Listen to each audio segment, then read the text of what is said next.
She vanished after 4 years like I never existed. No goodbye, no explanation. Just gone. Then walked into a job interview, and I was her boss. She thought I'd forget. I made sure she'd remember me forever. Imagine waking up one morning to an empty bed. No note, no text, no nothing from the woman you've lived with for 4 years. That was the day I realized someone can shatter your life without even saying goodbye. I'm not really sure how to tell this without sounding pathetic. Maybe I was pathetic at the time. Hell, maybe I still am a little. But screw it, here goes. We'd been together for 4 years. Her name was Emily. We met in college, both broke, both working part-time jobs to survive. She was smart, funny, loved dogs, and had this chaotic laugh that was contagious as hell. We moved in together after a year. Tiny one-bedroom apartment, ramen dinners, thrift store furniture, the whole "we're in this together" thing. I genuinely thought she was it for me. Like, ring shopping level serious. We had problems, like any couple. I was working long hours trying to climb out of my dead-end IT help desk job. She was bouncing between marketing gigs. Money was always tight, stress was always high, but we made it work. Or at least I thought we did. Until that one morning. It was a random Thursday.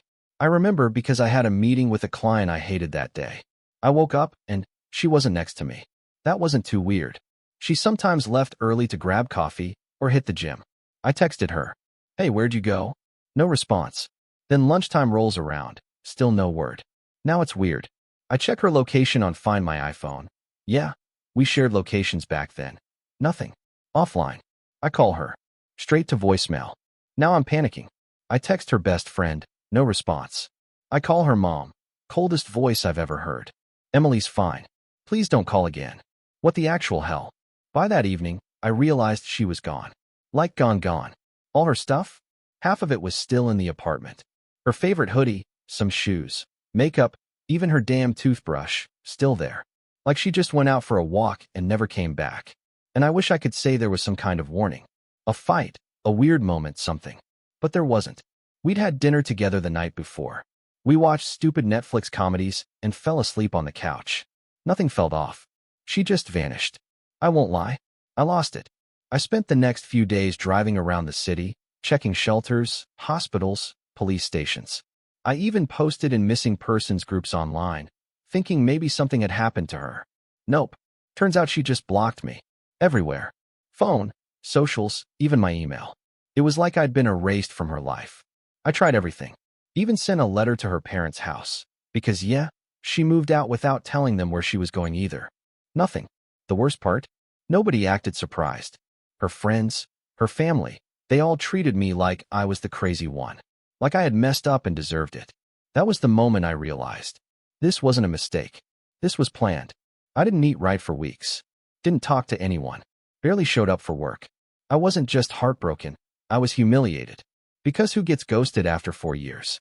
Who gets left with zero closure, like a hookup that went wrong? It broke something in me. I couldn't even be angry yet. Just numb. Like someone hit pause on my life and walked away with the remote. I sat in that empty apartment, surrounded by pieces of a life that clearly meant nothing to her. And that's when I made a decision, not out of revenge. Not yet, but out of survival. If she could disappear and start fresh, then so could I.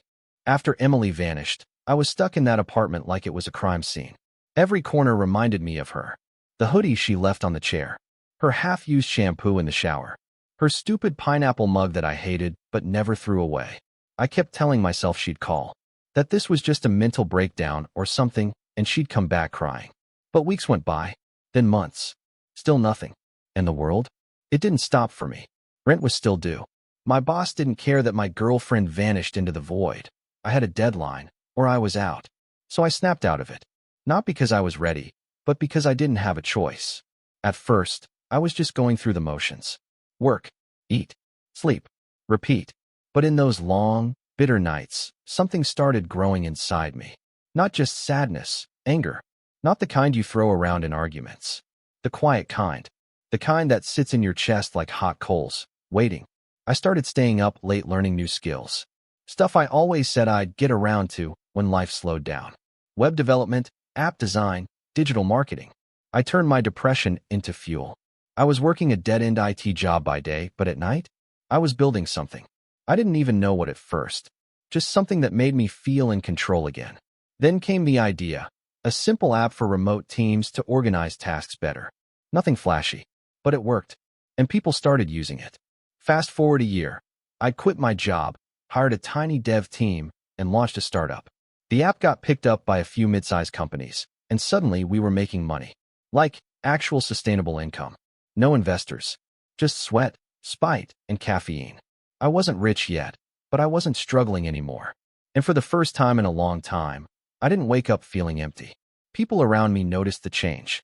I was sharper, colder maybe, more focused. I wasn't interested in dating. I didn't trust easily. And every time someone brought up closure, I wanted to laugh. Because I didn't want closure anymore. I wanted to become someone she'd never recognize. Not so she'd regret it, but so she'd never matter again. I moved cities, got a new place, cleaned up my style. Hell, I even started working out. Nothing crazy, just enough to feel less like the ghost she left behind. By the end of year 3, I was running a full team. Had a business address. A LinkedIn profile that didn't look like a cry for help. Life was good. Then year 4 came. And with it, the full circle moment I never saw coming. We were hiring. Our company had grown faster than expected, and we needed someone to help manage a new department. The role was mid-level, but important. A lot of client interaction, deadlines, pressure. I was part of the final interview panel. Normally, I didn't sit in on these, but I wanted to get a feel for the kind of people joining our culture. I liked having that connection with the team. We scheduled 5 interviews that week. The last one was on a Friday. I almost didn't show up, had a late-night bug fix that left me running on fumes. But I did. Walked into that conference room, and there she was. Emily. Same brown eyes.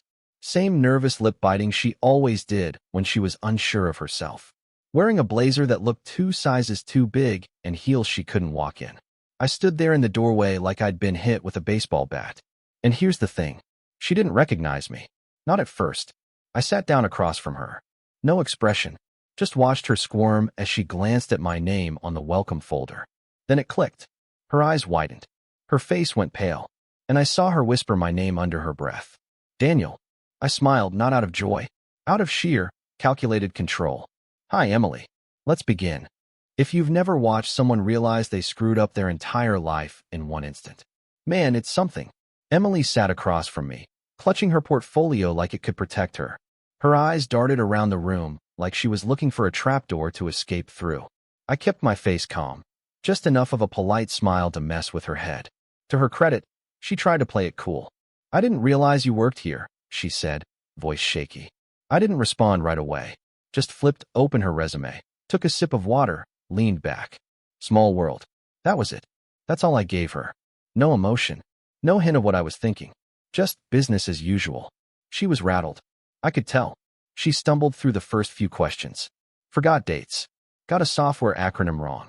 Gave me some vague story about personal transitions when I asked about the 2-year gap in her resume. Gee, I wonder what that was about. I almost laughed when she said, I'm really excited to be part of a team that values communication and accountability. Communication. Accountability. From the woman who ghosted a 4-year relationship like a deleted text thread. I asked her every question cold and sharp, never breaking eye contact. She kept stealing glances at me, like she was trying to figure out if I hated her, or if she still had some kind of pull. It was the same manipulative little dance she used to do when she knew she'd screwed up but didn't want to say sorry. But this time, she was the one begging for approval, and I was sitting in the chair she never imagined I'd grow into. At the end of the interview, I stood up first, gave her a firm handshake. No warmth. Thanks for coming in, Emily. We'll be in touch soon. She opened her mouth like she wanted to say something personal, maybe apologize, maybe explain, maybe beg, but I walked out before she could get a single word out. Now here's the twist. I didn't blacklist her, didn't delete her resume, didn't warn the team about her. I went to HR and said, hire her. They were confused. My co-founder pulled me aside and said, are you sure? She didn't do great in the interview. I said, exactly. Let's see how she does under pressure. I made sure she got the job. Why? Because she left me with questions, with pain, with no closure. And now? Now she was the one walking into a situation she didn't fully understand. This wasn't about screaming at her, or throwing coffee in her face, or posting receipts online. This was chess. And I just moved my first piece. A week later, she started. She didn't know if I was going to fire her on day one. She didn't know if she should avoid me or pretend everything was normal. So she tried to act overly professional. Fake smile, nervous energy, and every time she saw me, she flinched a little. Good. I assigned her to a department that needed help, but was drowning in disorganized tasks. Short-staffed, bad clients, overdue deadlines, a complete mess. And I made sure she was project lead. At first, she tried. She stayed late, took calls after hours, sent overly polite emails with way too many exclamation points. But the cracks were already showing. She wasn't used to being the underdog. She expected people to go easy on her, expected someone to rescue her. But this time, there was no one coming. Not her parents, not her exes, not me. And the worst part for her? I was watching everything. Calm, professional, smiling in meetings, offering zero personal words, just pressure and silence. And slowly, she started unraveling. It didn't take long for Emily to realize the role wasn't what she thought it'd be. The clients were a nightmare. The deadlines were stupid tight. The team she was leading? Half of them were interns. The other half didn't respect her because I made sure not to introduce her as experienced. Just new. Every time she looked at me during a meeting, her eyes screamed, "Why are you doing this?" And I just looked back like, this is a workplace. Act like it. About 3 weeks in, she finally broke the silence. I was grabbing coffee in the break room. She walked in behind me, cleared her throat, and said, "Hey, can we talk?" I didn't look up from the machine. About work? No. About everything. I finally turned around, took a long sip of my coffee. Then, "Emily, you ghosted me. For 4 years, I assumed you were dead. Now you want to chat by the Keurig." She went red. I didn't know how to explain. You didn't want to explain. She opened her mouth again, and I cut her off. "You're here to work. Do that." And I walked away. That's when it really started getting fun. I started digging. I still had a few mutuals from our college days. I hit up one of them, a girl named Jess who had always had a soft spot for me. Asked if she knew anything about Emily post-disappearance. And boy, did she. Turns out, Emily had left me for a coworker at her old marketing job. Some douche named Brett with a BMW and a crypto startup that never launched. She moved in with him a week after leaving me. Yup, planned the whole thing. The ghosting? That was her way of avoiding drama, according to Jess. But karma, as always, was just waiting for its cue. Brett dumped her 3 months later. Rumor was he caught her texting other guys, and not just friendly texts. Real cheating texts. She went back to her mom's place with nothing. No job, no car, no degree finished. That 2-year gap on her resume? That was her crawling back to reality after thinking she leveled up. And now, she was in my building. Armed with that info, I started playing dirtier. I started CCNG her on emails she didn't need to be on. Gave her vague instructions on purpose. When she asked questions, I answered just enough to look helpful, but never enough to solve the problem. She started missing deadlines, getting snippy in meetings. Her team started reporting her for bad communication. HR got wind of it. And still, she kept trying to have that conversation. I ignored every attempt. Until one day, I decided to throw her a bone, just to mess with her head. We were at an end-of-month wrap-up meeting. I walked in late, sat down across from her, and said loud enough for everyone to hear, "Emily, you look tired. Everything okay?" She froze, stammered something about just a busy week. "Hope it's not the workload," I added with a fake worried tone. "Let us know if you need support. We're all about communication and accountability, right?" She looked like she was going to be sick. The whole table went quiet. And that was the moment I realized she knew the truth was leaking. She didn't know how much I knew, or how much I was willing to do with it. And that uncertainty, that was my power. Emily was slipping. Fast. Her reports were late. Her team avoided her. Clients started asking to speak with someone else. And every time she messed up, she looked at me, like a drowning woman looking at the guy holding the only life jacket. And I just smiled, because I wasn't done yet. I started small. One afternoon, I accidentally left a Slack window open in the conference room after a meeting. Just happened to be a chat with my co-founder where I said, "Did you hear Emily used to work with that Brett guy? The scammer with the fake crypto thing?" Another coworker saw it. Then too. Did I confirm anything? Nope. But you know how offices are. Whispers move faster than emails. A few days later, I dropped another breadcrumb in the break room. I heard someone on the team left their last job suddenly, real sudden. Boom. Another spark. But the final touch? The chef's kiss? I forwarded one of her old emails to myself, one she had written to Brett years ago. Something cringy about finally getting rid of dead weight, me, and can't wait to start a real life with someone on my level. Yeah, that one.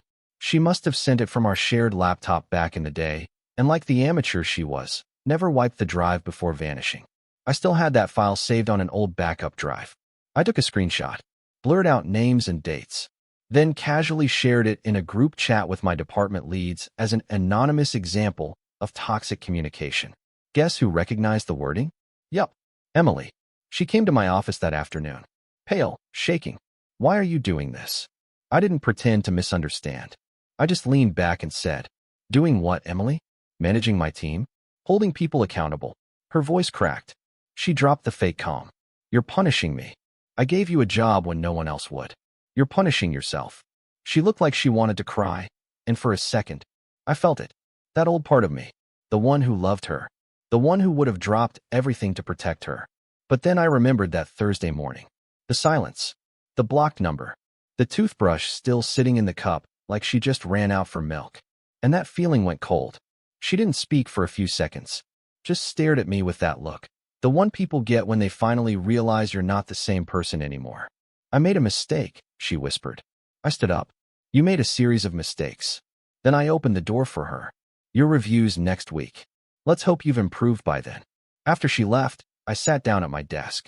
And for the first time in 4 years, I felt weightless. Not because I ruined her. Not because I got even. But because I was done carrying her. The performance review, and the goodbye she deserved. It was a Friday. The kind of Friday where the office is a little too quiet. Like everyone knows something's about to go down, but no one wants to say it. I called Emily into the meeting room at 4 p.m. End of day, end of week, end of her. She walked in like someone walking into court. Blazer stiff, hair tied back like she was trying to hold herself together physically. I didn't make her wait. I didn't draw it out. I laid the file down on the table, pulled out the sheets. So, I reviewed your past 60 days. She nodded. No fake smile this time. No act. Your performance has been inconsistent. Deadlines missed. Poor communication. Several clients filed complaints. Your team morale? Honestly, in the gutter. You've had 3 formal write-ups and 7 informal warnings. She tried to speak. I held up a hand. I know you've had a rough time adjusting. I know. Personal history complicates things. Silence. I leaned in, calm as ever. But Emily, this isn't about the past. This is about right now. And right now, you're not meeting the expectations of this role. She swallowed hard. I can do better. Please. Just don't fire me like this. I tilted my head. Like what? Like it doesn't matter. And for the first time, I let the edge slip into my voice. Emily, you ghosted me after 4 years together. You disappeared like I was nothing. No call. No message. Just vanished. You didn't care how it looked. You didn't care how much it hurt. You ended a life without saying a single word. I pushed the paper toward her, her termination form. This is me doing the same. She sat frozen, eyes glassy, breathing shallow. You really waited 4 years to do this? I shook my head. No, I waited 4 years to not care anymore. And that was the truth. I wasn't angry. I wasn't bitter. I didn't need revenge or drama or some Instagram-worthy meltdown. I just needed to close the door she slammed open and left blowing in the wind. She signed the paper.